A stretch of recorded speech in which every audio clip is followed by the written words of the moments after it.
$300,000. That's what one person just paid for 25 hours in the sky. And the plane hasn't even left the ground yet. They don't own it. They never will. What they bought is something far stranger than a private jet. And once you understand what it actually is, you'll never look at the words jet card the same way again. A jet card sounds simple on the surface. You prepay for a block of flight hours, usually 25, and in exchange, you get to summon a private jet almost anywhere, almost any time, without owning a thing. No hangar fees, no maintenance headaches, no pilot payroll, just a number on an account that goes down every time you fly. It feels like the smartest way to buy the private jet lifestyle without the burdens of actually owning the aircraft. But that feeling is exactly what the industry has built its entire business around. To understand why this works so well, you have to go back to 1986, when a hedge fund manager named Richard Santulli looked at how private jets were being used and saw an inefficiency worth exploiting. Most of them, he realized, sat empty on the tarmac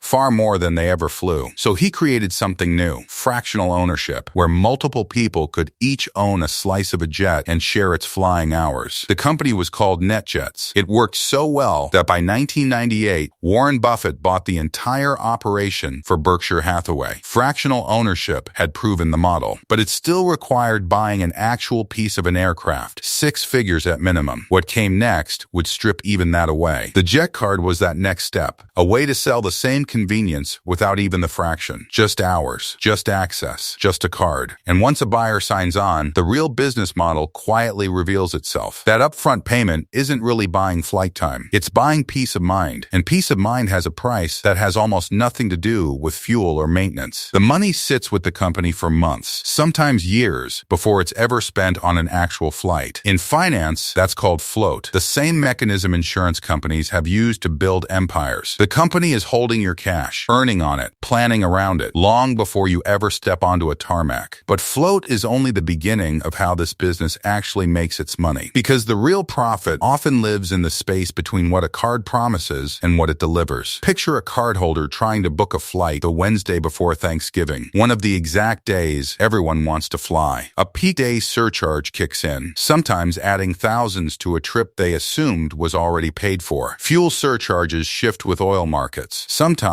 without much warning. Some contracts don't even define an hour as 60 minutes in the air, using rounding rules that quietly shave a balance down faster than expected. None of this is hidden exactly. It's printed in contracts stretching for pages, written by people who understand that someone excited about flying private is not someone reading the fine print. So why do people keep signing up anyway, even after finding this out? Because this isn't really a rational purchase, and the industry knows it. Someone who buys a jet card isn't doing cost per mile math against a first-class ticket. They're buying back their own time. No security lines, no missed connections, no risk of skipping a child's recital because a commercial flight got delayed. Once a person feels that kind of control over their own schedule, a boarding gate stops feeling like an inconvenience and starts feeling like a step backward. That shift, once it happens, is almost impossible to reverse. And an industry built on a feeling that never wears off is exactly the kind of industry that keeps growing, no matter what it costs to sustain it. That growth hasn't been quiet. Wheels Up expanded aggressively through the 2010s, promising app-based booking and startup-style simplicity to an industry that had always felt closed off. It went public in 2021, riding that promise. But guaranteeing on-demand access means keeping enormous numbers of aircraft and crews ready, whether they're needed or not. And that overhead nearly grounded the company. By 2023, Wheels Up needed a rescue, and Delta Airlines stepped in with a major investment to keep it flying. Selling certainty to customers doesn't mean the business itself is certain. But Wheels Up wasn't undone by one company's mistake. It was undone by a mistake this entire industry keeps making. Some operators oversell hours, betting that not every cardholder will fly at once. The same logic gyms use with memberships, and it works right up until a holiday weekend proves them wrong. Others expand their fleets too quickly chasing growth, only to pay for idle jets all through the quiet season. And some newer entrants underprice their cards just to pull customers customers away from NetJets and Wheels Up without realizing that at those margins, one mechanical issue or one spike in fuel costs can turn a profitable quarter into a losing one. For the operators who get it right, though, the payoff is extraordinary, and it rarely comes from the flights themselves. It comes from the float sitting untouched in accounts, the fees layered quietly into every booking, and a customer base that, once used to this level of convenience, almost never leaves. Renewal rates in this world stay high because leaving doesn't just feel inconvenient. It feels like losing something people have started to think of as part of who they are. So picture that same person landing right now, stepping off a jet they never had to think twice about booking. They didn't buy an aircraft. They didn't buy fuel or a crew or a hangar. They bought $300,000 worth of never having to wait, paid in full before they ever needed it. That's the real economics of a jet card. Not a plane, not even hours in the sky, but a company selling peace of mind to people who can afford never to ask what it actually costs.